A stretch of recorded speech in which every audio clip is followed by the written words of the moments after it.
Alright, what's up mga tangay? Welcome back, this is my YouTube channel, Katangay PLC. Sa mapagpalang araw mga tangay, good morning, good afternoon, at good evening. Alright mga tangay, mag-reaction tayo for today dito sa kay Ka-Business Official. Kung di ka pa nakasubscribe sa YouTube channel ni Ka-Business Official, mag-subscribe ka naman tayo, panoorin natin mga vlog niya at like and share natin, panoorin natin yun, at mga maraming sila. So tulungan charity, like and share natin, Anthony Skip Ads, at kay Papa Dins TV. Kung di ka pa nakasubscribe mga tayo, panoorin natin mga vlogs si Papa Dins TV.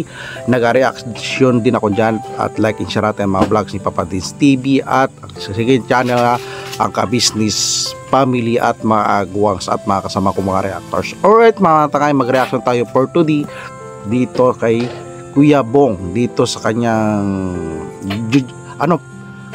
girlfriend niya ko, no, na di ba mga tangay, ito ay nagkaroon nga ng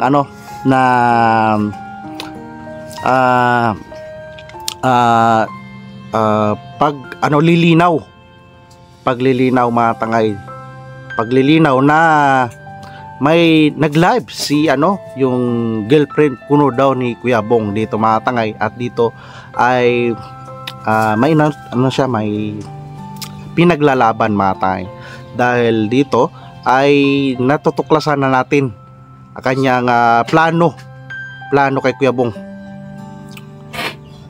At para si Kuya Bong daw ay yung doon sa live niya mga tangay, na sa live niya ay nung oras nga daw ay si Kuya Bong doon ay di natin alam, unti-unti na kasi lumalabas mga tanga yung adikain ni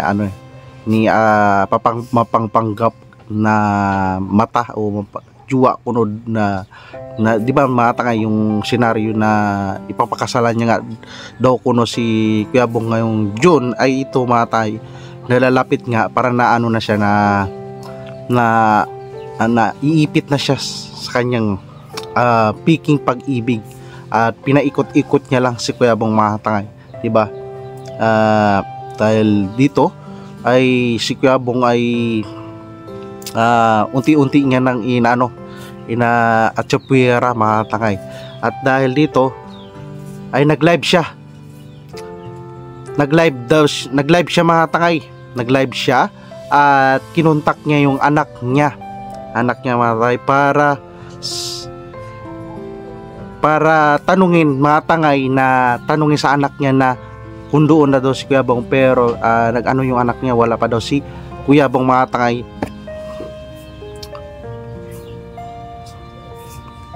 Tapos sabi ng anak niya, hindi nagpaalam daw kuno si Kuya Bong doon sa pamilya niya mga tangay. Pero dito unti-unti na gumagawa siya ng istorya mga tangay, para mapasama si Kuya Bong, di ba mga tangay? Tapos sabi niya, kung nagpapaalam si Kuya Bong sa pamilya ni juwa niya ni Kuya Bong, kilala nyo na. So dito ay unti-unti na natin malalaman ang senaryo, di ba? At kawawa dito mga tangay, talaga mapiktuan si Kuya Bong dahil galing si Kuya Bong sa depression. So dito nakikita natin na ginagamit talaga niya si Kuya Bong, talagang kita naman natin ang sitwasyon ni Kuya Bong, di ba mga tangay, na unti-unti na malilinawan, di ba? Di ba mga tangay? Dito natin malalaman mga tangay yung sitwasyon ni Kuya Bong. Hindi na alam ni Kuya Bong yung niya gagawin niya, di ba?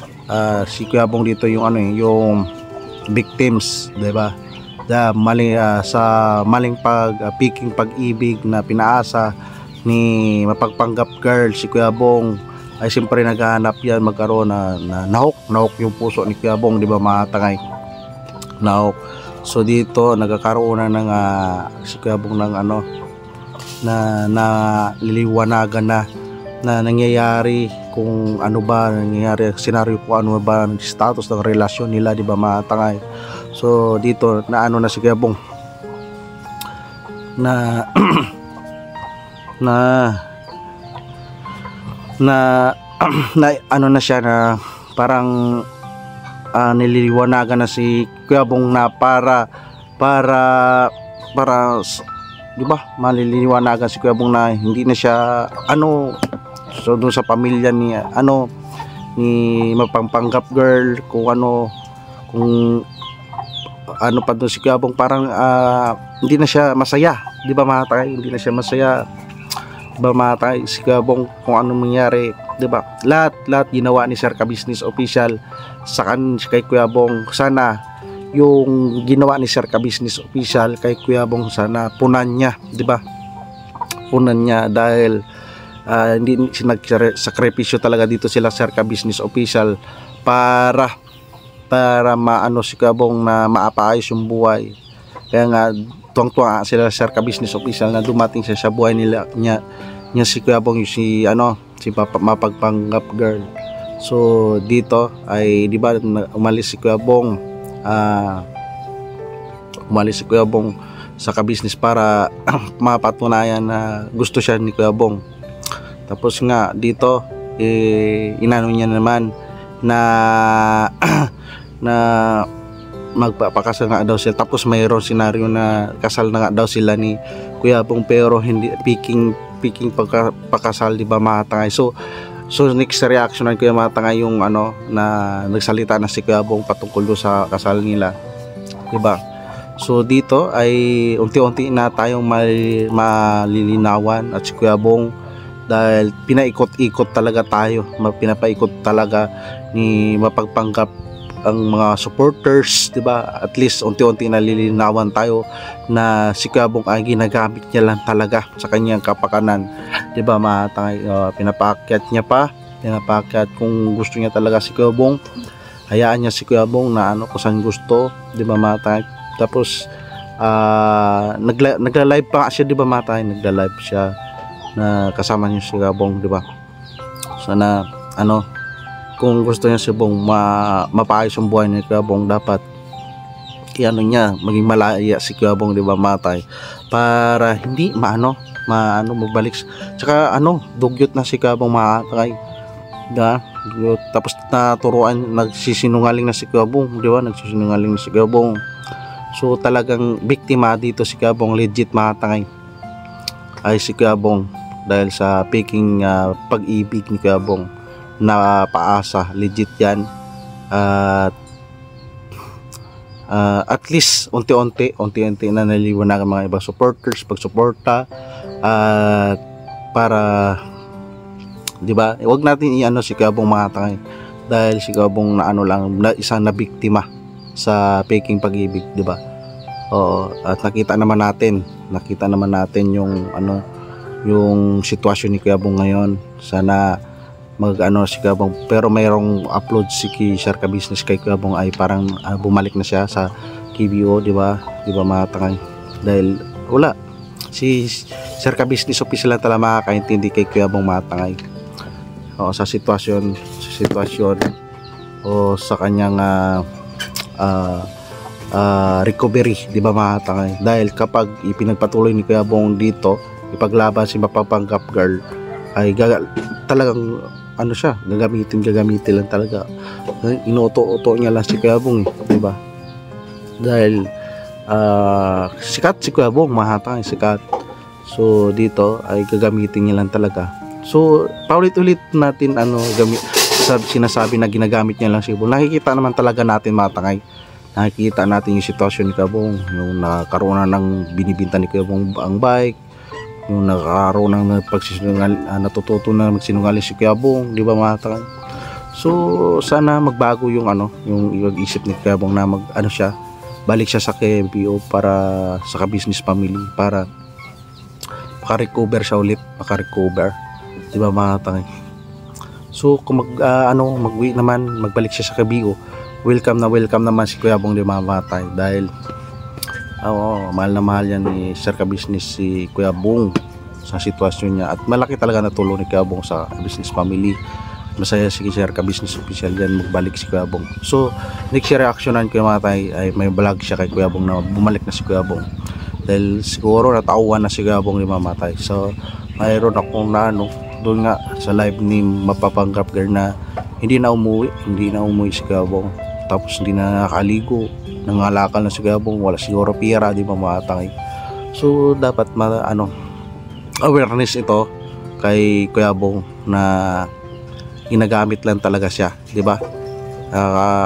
Si Kuya Bong, Panginayang yung sinimulan ni Sir Ka-Business Official kay Kuya Bong na may allowance siya, pinapagamot siya, malinis si Kuya Bong.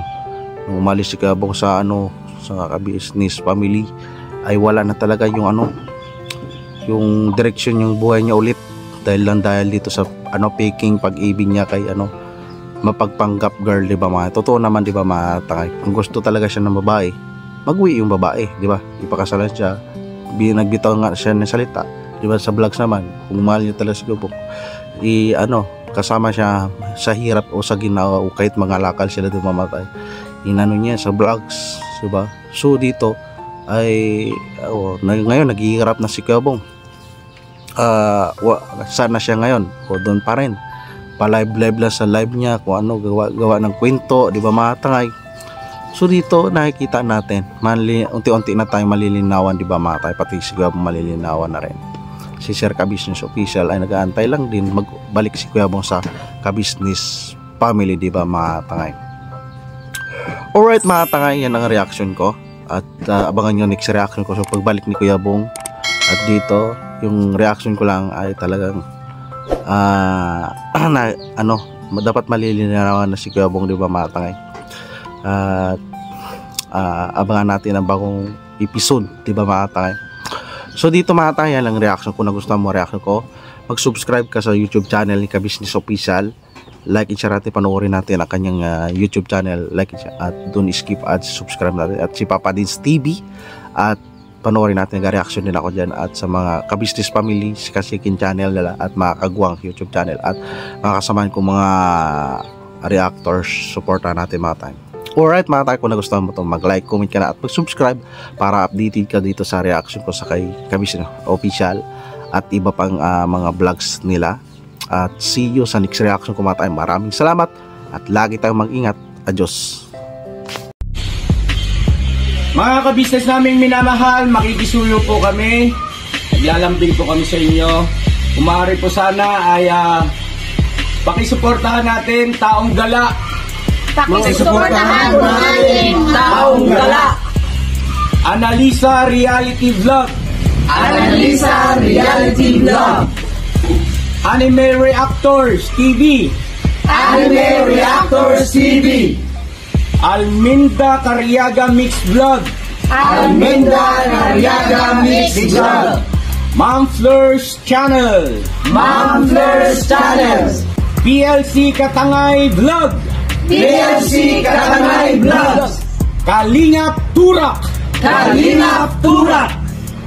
Alright? Alright.